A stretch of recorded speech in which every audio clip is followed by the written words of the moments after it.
দরবারে খাদেম যারা কান লাগাও, যে দরবারের খাদেম থাকেন কান লাগান। মঈনুদ্দিন চিশতি রহমতুল্লাহি আলাইহি, ছোট্ট করে বলে দেই, সময় নেই, তিনি এত বড় দরজার অতি ছিলেন। ইন্তেকালের সময় তার মাথার কপালের উপর লেখা উঠেছিল সোনালী অক্ষরে, হাদা হাবিবুল্লাহ মাতা ফি হুব্বিল্লাহ। সুবহানাল্লাহ বলবেন না? ইনি হলেন আল্লাহর বন্ধু। সুবহানাল্লাহ বলেন। ইনি হলেন আল্লাহর বন্ধু, আল্লাহর সন্তুষ্টি এবং মহব্বত নিয়ে ইন্তেকাল করেছেন। সুবহানাল্লাহ বলেন। এমন একজন আল্লাহর ওলি, তিনি লিখতেছেন তার কিতাবের ভিতরে, আমার একজন পীর ভাই নিয়ে আমার বড় সন্দেহ ছিল। দরবারে খাদেম যারা কান লাগাও, যে দরবারের খাদেম থাকেন কান লাগান। সেই ওলি প্রকাশ করতেছেন, যিনি যার চেহারা মোবারক দেখে 1 কোটি হিন্দু মুসলমান হয়েছে। ইন্তেকালের সময় যার মাথা মোবারকের উপরে লেখা উঠেছিল, ইনি আল্লাহর বন্ধু, আল্লাহর সন্তুষ্টি এবং মহব্বত নিয়ে ইন্তেকাল করেছেন। সেই ওলি তার কিতাবের ভিতরে আলোচনা করছেন, এই কিতাবে দলিলটা দেওয়া আছে, তার কিতাবের ভিতরে লিখতেছেন, আমার পীর সাহেব খাজা উসমান হারুনি রহমতুল্লাহি আলাইহি, উসমান হারুনি রহমতুল্লাহ আলাইহির দরবারের একটা খাদেম ছিল। খাদেমটা শরীয়তের খুব বেশি মর্যাদা দিত না, অনেক আমলে ত্রুটি, ভালো করে কোরআনও পড়তে পারে না, নামাজ কালাম কখনো হয় কখনো হয় না, এমন ভাবে চলে। আমি মঈনুদ্দিন চিশতি সকল পীর ভাইকে চিনি, এই ভাইটা আমার শরীয়তের দিক ততটা গুরুত্ব দেয়নি, ইবাদতে কম বেশি হয়েছে। আমি নিজের থেকে ফাইসালা করে নিলাম, এ তো আল্লাহর কাছে বাঁচা বড় কঠিন। কথা বুঝতেছেন না? আল্লাহর কাছে কেমনে বাঁচবে?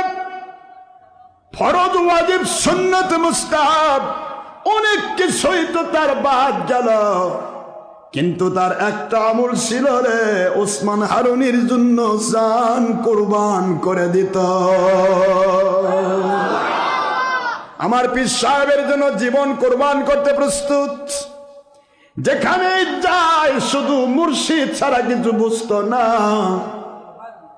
শুধু মুর্শিদি প্রেম তার কলিজা ভরা ছিল। কলিজার ভিতরে মুর্শিদি প্রেম এত জাগ্রত ছিল, যেখানে যাইতো শুধু মুর্শিদি গল্প, মুর্শিদি কিবলা ছাড়া কিছু বুঝতো না। আমার মনে মনে ধারণা, এ যদি মারা যায় কি জবাব দেবে আল্লাহর কাছে? শুধু মুর্শিদ প্রেমেই মগ্ন। এই জন্য এই মাজজুব শ্রেণীর লোককে কেন্দ্র করে চিশতিয়া দাবি করে কিছু মানুষ কয় ইবাদতের দরকার নাই, আব্বাজান ইবাদত ফরজ ওয়াজিব সুন্নত মুস্তাহাব এগুলি আমল করে বান্দা হতে হয়, আর নফল ইবাদত করে আল্লাহর ওলি হতে হয়, ওলিদের সাথী হয়ে ওলি হতে হয়। আপনি যদি শরীয়তের ধারা না মানেন, আমরা আপনাকে ছাড় দিতে পারবো না। তরিকত মারেফত এটা আল্লাহ দেখবে, আপনি দেখবেন, আমি আপনাকে শরীয়ত বাদ দেওয়ার কোনো সুযোগ দিতে পারবো না। যেটা আল্লাহর আইন, আমি আল্লাহর আইন বাদ দিয়ে বরবাদ করে দিয়ে আমি ওলি হব, এটা আপনার ব্যক্তিগত ব্যাপার। কিছু লোক আছে কই পীরই ধরেছি, আবার নামাজের দরকার কি? এরকম আছে না কিছু লোক? পাগলামি বাদ দেন, কথার কথা, আপনার পীরই জাহান্নামে গেল, তখন আপনি কি করবেন? কি করবেন আপনি? মন খারাপ করতেছে তো? পীর ধরেছি তো যা কর, এটা অন্য লাইনে যাচ্ছে, আমি যাচ্ছি না সেদিকে। কিছু এরকম আছে, পাগলা আছে না, পীরই ধরেছে, আমার কিসের? আরে নামাজই পড়ে জান্নাতে যাবে, তার পীরের দরকার কি? কিরকম কথা? নামাজ তো ফরজ, রোজা ফরজ, হজ ফরজ, জাকাত ফরজ, এটা আল্লাহর আইন। আর আল্লাহর আইনকে অমান্য করে কেউ ওলি হয় না। সুবহানাল্লাহ বলেন জোরে। আল্লাহর আইন মেনে বান্দা হয়, ইয়াতাকাল্লাবু ইলাইয়া বিন নওয়াফিল, আল্লাহর ওলি হয় নফল দিয়ে। সুবহানাল্লাহ বলবেন না জোরে? দেখে এসেছিলাম হযরত মঈনুদ্দিন চিশতি রহমতুল্লাহ বলেন, আমার সেই পীর ভাইটাকে নিয়ে আমি খুব হয়রান ছিলাম। এ তো শরীয়তই মানে না, এ শুধু মুর্শিদ মুর্শিদ নে পাগল। মারা গেল লোকটি, মনে আছে আপনাদের? মনে ভুলে গেছে। মারা গেল লোকটি। মঈনুদ্দিন চিশতি রহমতুল্লাহ দেখেন কত বড় জাতরেল আল্লাহর ওলি, তরিকায়ে চিশতিয়ার ইমাম। সুবহানাল্লাহ। চিশতিয়ার তরিকার ইমাম, ইমাম মুত্তারিকাত শরিয়ত মঈনুদ্দিন চিশতি আজমেরি সঞ্জেরি রহমতুল্লাহ আলাইহি, তিনি বলতেছেন আমার পীর ভাইটা মারা গেল। আমি কৌতূহলী হয়ে এবার দেখতে থাকলাম, দেখি এর কবরে কি হয়। সুবহানাল্লাহ। মুরাকাবা কবর, কবরের মুরাকাবার সবকের ভিত্তিতে আমি বসে গেলাম। জানাজা দাফন কাফন হয়ে গেছে, বসে গেলাম। আমি লক্ষ্য করে দেখি তাকে মুরাকাবার ভিত্তিতে কবরের মুরাকাবা হয় কিনা। কবরের মুরাকাবার ভিত্তিতে এর আগে তুমি বলেছি আপনাদেরকে মহিউদ্দিন আরাবির কবরের, মনে আছে আপনাদের? এই যে কবরের মুরাকাবা, মুরাকাবাতে যখন বসলাম লক্ষ্য করে দেখি মুনকার নকির মাটি ফাড়তে ফাড়তে ঢুকে গেল। মুনকার নকির ভাব দেখে বুঝলাম এই মাত্র এই শাস্তি শুরু হয়ে যাবে। হায় রে আমার পীর ভাই, এতদিন মুর্শিদ কিবলার খেদমত করে কি করলে রে? কবরে তো তোমার আযাব শুরু হয়ে যাচ্ছে। চিন্তা করতে থাকলাম কি হয় দেখা যাক। মুনকার নকির দৌড় দিয়েছে, মাটি দাঁতে ফাড়তে ফাড়তে এসে আওয়াজ দিয়ে বলতে লাগলো মান রব্বুকা মান দিনুকা। এরপরে বলা হলো ওমান নাবিউকা। ফি রিওয়ায়াতুল উখরা বুখারীর ইবারতে আসছে মা কুনতা তাকুলু হাদার রাজুল। এই ব্যক্তি সম্পর্কে কি তোমার ধ্যান ধারণা? এইটুকু প্রশ্ন হয়ে গেল। আমার পীর ভাই জবাব দিতে পারে না। সুবহানাল্লাহ। আমার পীর ভাই জবাব দিতে পারে না। মুনকার নকিরের দিকে ফেল ফেল করে তাকিয়ে বলে তোমরা কি বলতেছো বুঝি না, যা বলতেছো উত্তর আমার পীর উসমান হারুনি দিয়ে দেবে। আমি উসমান হারুনি ছাড়া কিছু চিনি না।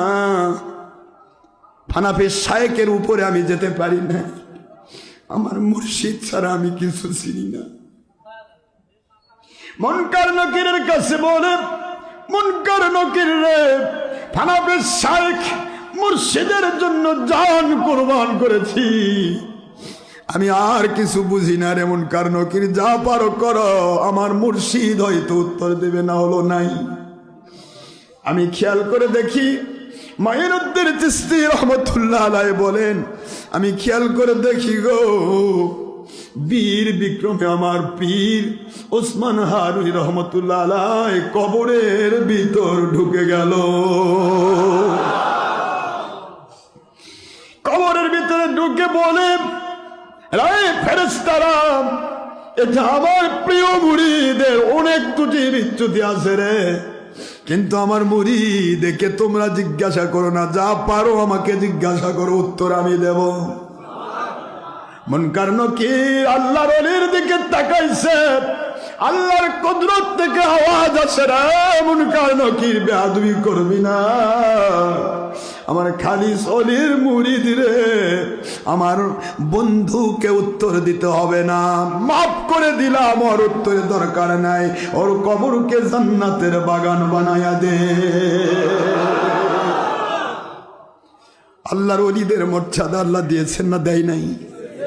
ওসমান হারুনি রহমতুল্লাহ আলাইহি ছিলেন হযরত মঈনুদ্দিন চিশতি রহমতুল্লাহ আলাইহি পীর সাহেব, এবং ওনার এই পীর ভাইয়ের কবরে যদি ওসমান হারুনি ঢুকতে পারে, এই ক্ষমতা যদি মালিক দিতে পারেন, দুনিয়ার যে কোনো ওলির আমর ওলি আউলিয়াকে আপনি ভালোবাসবেন আল্লাহকে পাওয়ার আশায়। আপনার যদি শরীয়ত ঠিক থাকে তাহলে তো প্রশ্নই নাই, আপনার ওলির মাধ্যমে আমার আল্লাহ সব জায়গায় রক্ষা করবে,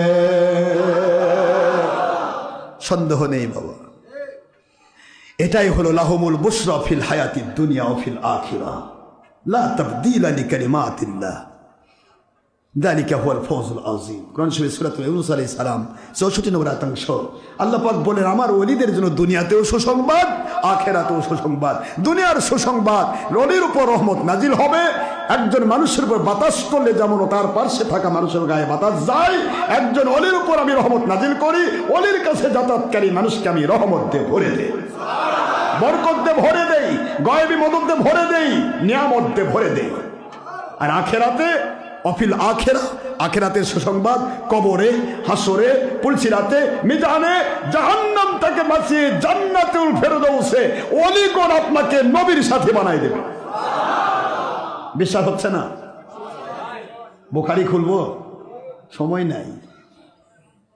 অলিজন কত পারে, বুখারীর হাদিসে এসেছে কিয়ামতের দিন এক গ্লাস পানির বিনিময়ে একটা লোক জাহান্নামের রাস্তা থেকে, দরজা থেকে আল্লাহর ওলি টেনে হেসে নিয়ে জান্নাতে ঢুকাই দেবে।